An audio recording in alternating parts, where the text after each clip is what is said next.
The Bay Area's rock station, 107.7 The Bone. And he is, and he's our guest tonight. And you can talk to him at 1-800-344-ROCK. And Bob Coburn, you're listening to Rockline. Let's go to Simi Valley in Southern California and welcome Mitch. Hi, Mitch. Hi, good evening. How are you doing? We're well. Mitch. Hey, good. Oh, there he is. Mitch, Sammy here. What's going on, baby? Hey, Talk Sammy, to me, it's Chief. Mitch from Simi Valley, also known as SoCal Rocker, to all my Red Rocker friends and you, dude. How are you, Mitch? Hey, I'm doing good. Saw you like last time with Scorpions and other shows. Hey, what's going to happen first with this new release?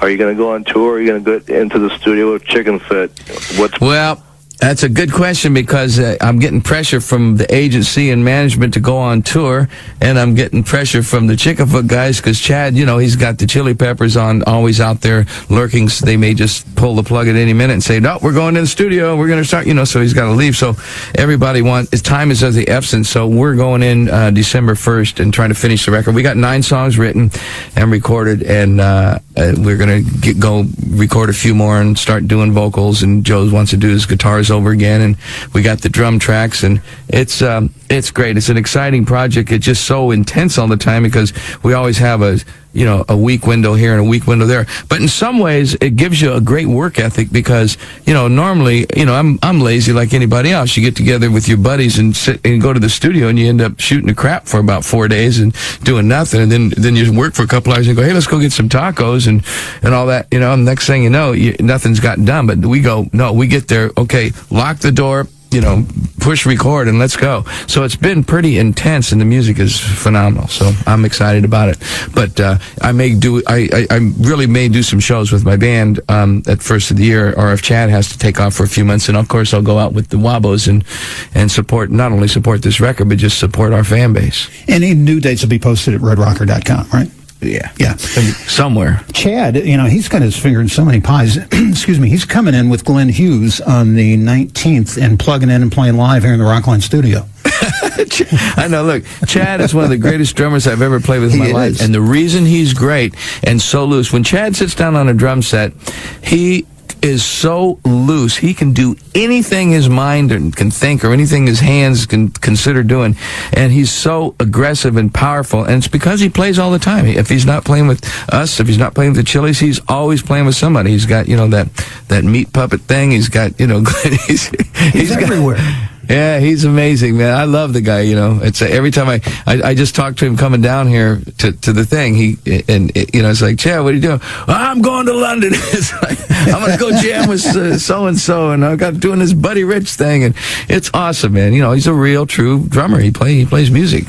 Mitch, thanks for calling tonight. Let's move on to Jeff, who's in St. Louis at Lucky City for Sammy Hagar. Jeff, you're on Rockline. Yeah, hi, Sammy. This is Jeff.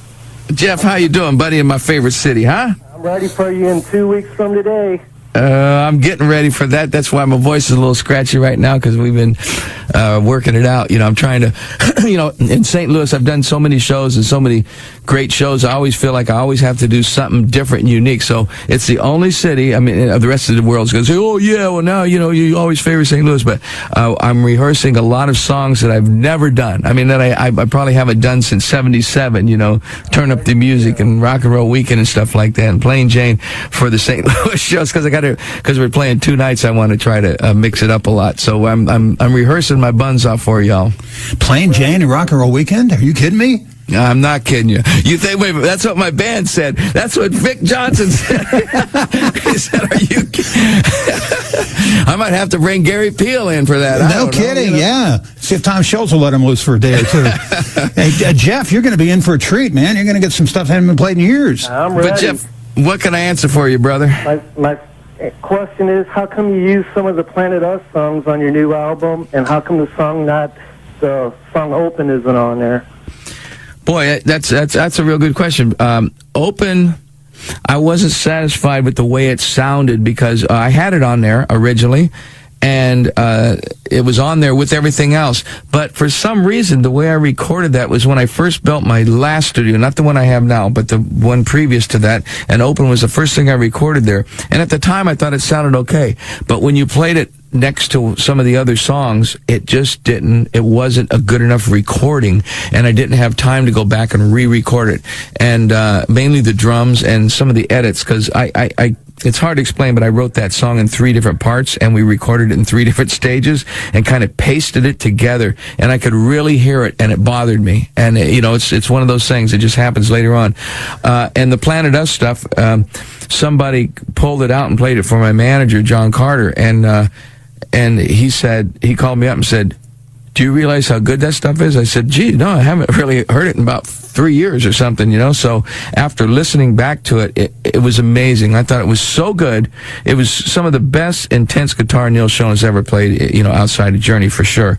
And Dean, the drummer, Dean Casanova, was so intense on that. I mean, I'm telling you, I was blown away that they brought something out of me vocally that I haven't sang like Peeping Through a Hole in a long time. And I just said, I'm going to put it on the record. We had to remix it and upgrade it a little bit because of it also sounded, it was done at my house. We were rehearsing at my house and I recorded it. And but it was such 2 magical takes that I put it on there. I just hated to see that go to waste. And that's why I put it on. You played Psycho Vertigo live on Rockline one night. Yeah, Psycho Vertigo, I'll play that anytime. Peeping Through a Hole, I will not play live, though, because it's too intense and it's too disturbing. It's a true story, and I don't ever want to hear a thing like that again unless I can help and fix it. And I feel like it's out of my hands, and it's way too complex to think about a little baby being locked in a closet for 7 years and just throwing food and junk on the floor and never ever I can't even talk about it. So I sang about that once in my life, and I won't sing that song again. And but it has been recorded, and so I'm proud that I say I got that out of the way. But the scariest thing about this, Bob, was that when I was telling the story to somebody else, and I said, about that story, and the guy said, "Oh, which one?" And I said, "Oh, don't say that to me. I thought this only happened once." And I guess it's, happens all over the world, and there was a case in Germany and this and that. But, so it's something that is so secretive and nobody can ever find out about it. And it's not something you can't just go busting people's doors down and checking the closets for kids. So, it's a hard thing to deal with, and it breaks my heart. I have a 7-year-old daughter, and the thought of that, I can't even once again talk about it. So anyway, I had to get that out and put it on the record, but I fast forward it every time that comes on. Jeff, thanks for calling. We'll play plenty more of the new album for you as the evening progresses. Got to play some old favorites, too, though, on Rockline. 107.7 The Bone. Streaming online at 1077thebone.com.